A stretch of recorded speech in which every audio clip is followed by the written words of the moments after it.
Samajwadi party कार्यालय पहुंचे पूर्व सांसद धर्मेंद्र यादव पत्रकारों से रूबरू हुए और उन्होंने क्या बड़े बयान दिए हैं, आइए आपको भी दिखाते हैं। बता दें कि जनपद में पूर्व में सांसद रहे समाजवादी पार्टी के कद्दावर नेता धर्मेंद्र यादव समाजवादी पार्टी कार्यालय पहुंचे, जिसकी तस्वीरें आपके सामने हैं। तस्वीरों में आप देख सकते हैं, यहाँ भी वर्तमान सांसद डिम्पल यादव के साथ पहुंचे थे।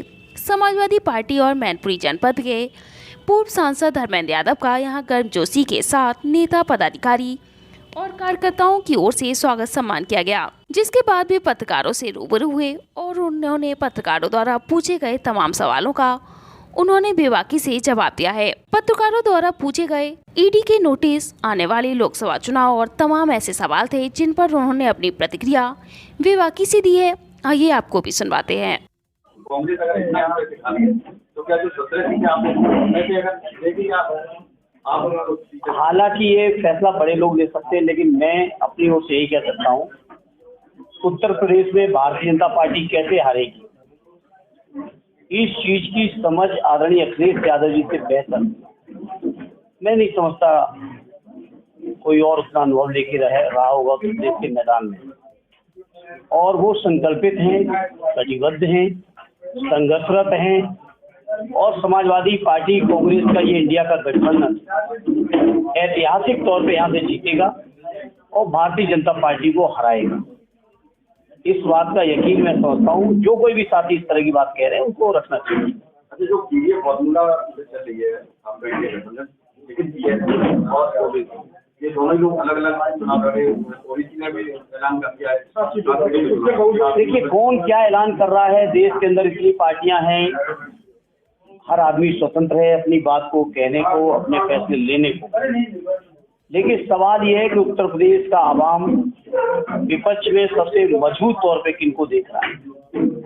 और जब आप ये बात करोगे तो मैं समझता हूँ समाजवादी पार्टी आदरणीय अखिलेश यादव जी का नेतृत्व ही ऐसा नेतृत्व है जो बीजेपी और एनडीए को यहाँ से हराएगा। और जैसा कि आप हम सब जानते हैं, देश की राजनीति उत्तर प्रदेश से तय होती है। उत्तर प्रदेश की जीत ही देश के रास्ते को तय कर देती है। और मुझे यकीन है कि आदरणीय अखिलेश यादव जी के नेतृत्व में उत्तर प्रदेश के अंदर इंडिया गठबंधन की सफलता भारतीय जनता पार्टी के विजय रथ को रोकेगा। और रोकेगा ही नहीं, बल्कि इंडिया की सरकार के गठन में एक महत्वपूर्ण भूमिका निभाने का काम उत्तर प्रदेश के मैदान से होने जा रहा है। राष्ट्रीय अध्यक्ष जी को सीबीआई का नोटिस किस तरह से देखते हैं? हालांकि उन्होंने लेकिन जवाब दिया है, जानकारी मिल रही है कि दोबारा उनको सीबीआई नोटिस। देखिए, राष्ट्रीय अध्यक्ष जी को, हमारे परिवार को, श्रद्धेय नेताजी के उनके पूरे जीवन काल में, जहाँ तक मुझे याद है 2005 से लेके उनके आखिरी सांस तक सीबीआई के लोगों ने लगातार नोटिस, जांच से लेके तमाम तरीके के परेशान किया है। ये बीजेपी के लोगों ने फॉर्मूला ढूंढ लिया है, न केवल उत्तर प्रदेश में माननीय अखिलेश यादव जी को, बल्कि देश के अलग अलग इलाकों में भी जो भी विपक्ष के नेता मौजूद हैं, उन सभी नेताओं को घेरने के तमाम तरीके के षड्यंत्र लोगों ने किए हैं। और इन तमाम चीजों को उत्तर प्रदेश सहित पूरे देश का जनमानस देख रहा है। और ये राजनीतिक प्रेरित नोटिस हैं। इनका जवाब मैं समझता हूँ लोग अपने चुनाव में वोट के माध्यम से देंगे। और ये जनता देख रही है, जनता बहुत आगे तक की चीजों को समझ रही है और वो जान रहे हैं कि नोटिस क्यों आ रहे हैं। अच्छा, बदायूं में जैसे आपकी जगह सरकार कर दिया गया, तो क्या आगे भी इस तरीके के फेरबदल देखने को मिल सकते हैं? देखिए, राष्ट्रीय अध्यक्ष जी का हक है, उनका अधिकार है और वो बेहतर समझ सकते हैं कि किस व्यक्ति को कहाँ पे लड़ाने से पार्टी को या गठबंधन को ज्यादा लाभ है। मुझे याद है 20 तारीख को आदरणीय चाचा जी की घोषणा हुई और 21 तारीख को मेरी एक पहले से कार्यक्रम प्रस्तावित था। उस प्रस्तावित कार्यक्रम में मैंने आदरणीय चाचा जी के लिए वोट की अपील और प्रार्थना करके मैं आया हूँ बदायूं के लोगों में। और ऐसा ही नहीं कि केवल अपील करके आया हूँ, अभी जरूरत पड़ेगी तो जितने बार जरूरत होगी उतने बार जाऊंगा। बदायूं भी जीतेंगे, मैनपुरी भी जीतेंगे, प्रदेश भी जीतेंगे और इंडिया गठबंधन के साथ मिलकर देश भी। गाजीपुर में जो उसमें क्या चर्चा, वो बहुत पॉपुलर लीडर हैं। आप उनकी प्रोफाइल देखिए।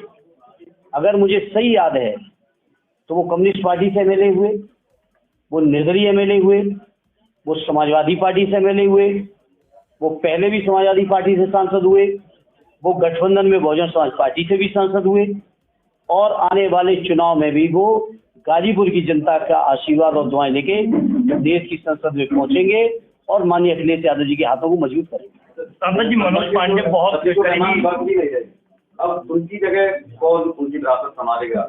देखिए, संभल के लोग और पार्टी के राष्ट्रीय अध्यक्ष जी तय करेंगे। ये तय करने का हक अधिकार मुझे नहीं है। और पत्रकार मित्रों, मैं आपसे कहूंगा, थोड़ा आप लोग भी संवेदनशील बनिए। अभी परसों ही मैं समझता हूँ वर्ष साहब की मृत्यु हुई है और आज आप ये सवाल कर रहे हैं। मैं आपसे इतनी संवेदनहीनता की अपेक्षा नहीं करता हूँ। मैं उम्मीद करता हूँ राजनीति से बहुत उठकर मानवीय चीजें, मानवीय मर्यादाएं, परंपराएं, उनका अनुसरण हम सबको करना चाहिए और आपको भी करना चाहिए। नहीं, उन्हीं की तरफ से कुछ चीजें आ रही हैं जो उनके पोते हैं, जो विधायक हैं। सवाल वो नहीं है, मैं कह रहा हूँ संभल के लोग तय करेंगे, राष्ट्रीय अध्यक्ष जी तय करेंगे, उनके पोते साथी जिया हमारे भाई हैं, विधायक हैं। क्या तय होगा ये पार्टी तय करेगी, लेकिन कुछ संवेदनशील बनिए। सांसद जी, लगातार अभी कल ही उनका तीजा हुआ। सांसद जी, लगातार समाजवादी पार्टी के कार्यकर्ता, कई ऐसे नेता हैं जो सपा को छोड़ के बीजेपी के दामन थाम रहे हैं, इसका क्या माना जाए? कैसे इसके बारे में कल राष्ट्रीय अध्यक्ष जी लखनऊ में आप सब मीडिया के साथियों बीच कह दिया, उसको क्या दोहराना। आप कौन से चुनाव लड़ने वाले? हम समाजवादी पार्टी के सिपाही हैं। राष्ट्रीय अध्यक्ष जी मेरे भविष्य के लिए, मेरे वर्तमान के लिए जो फैसला लेंगे उस फैसले को यथारूप न केवल स्वीकार करके उस फैसले को साकार करने की जितनी मेरी क्षमता होगी पूरा करेंगे। गुटबाजी दिखाई दे रही है पार्टी में। नहीं, वो तो केवल थोड़ा सा अगर कोई फुटकुर आपस के चर्चा पर चर्चा को भी आप लोग बड़ा कर देते हैं। आप नहीं पता कर पा रहे कि दिल्ली और लखनऊ वालों में बातें भी नहीं हो रही हैं, उसकी चर्चा आप नहीं करोगे। आप पता करिए, दिल्ली वालों और लखनऊ वालों में बातें तक नहीं हो रही हैं। जिसको दिल्ली वाले सहारा देते हैं, लखनऊ वाले उनको इग्नोर करते हैं, और लखनऊ वाले जिसको सहारा देते हैं, दिल्ली वाले इग्नोर कर देते हैं। आप उस बारे में चर्चा नहीं करोगे। राजवंशी को लेकर अब वो आप सब लोग समझदार हो। करने वाले राज्यसभा मेंबर के लिए उनको वर्तमान सरकार जो है प्रोग्रेस रिपोर्ट के रूप में दे रही है। अब उनके पास वो कल राष्ट्रपति जी ने कहा ना, उनके पास पैकेज था, गिफ्ट था, इसीलिए वो शायद गए। हम समाजवादियों के पास तो कुछ नहीं है। मनोज पांडे ने, आपकी विधायक पार्टी के विधायक नेता है, मनोज पांडे ने आरोप लगाया है कि वहाँ राम का विरोध करने वालों को बढ़ावा मिला, इसलिए हमने पार्टी छोड़ी। नहीं, वो गलत कह रहे हैं। वो पार्टी छोड़ी है, कोई अपने स्वार्थ होंगे, अपने कारण होंगे। और राष्ट्रीय अध्यक्ष जी ने लगातार कहा कि जो धर्म जिस स्वरूप में है, हमें उसी रूप में स्वीकार है। और जहां अयोध्या में भगवान राम का भव्य मंदिर बनाया गया है माननीय सर्वोच्च न्यायालय के आदेश पर, वहीं राष्ट्रीय अध्यक्ष जी ने तो केवल अपने स्तर से, अपने तरीके से चीजें जुटा के केदार बाबा का मंदिर इटावा में भव्य मंदिर बन रहा है। ऐसे व्यक्ति के बारे में इस तरह की बातें शोभा नहीं देती है पांडे जी।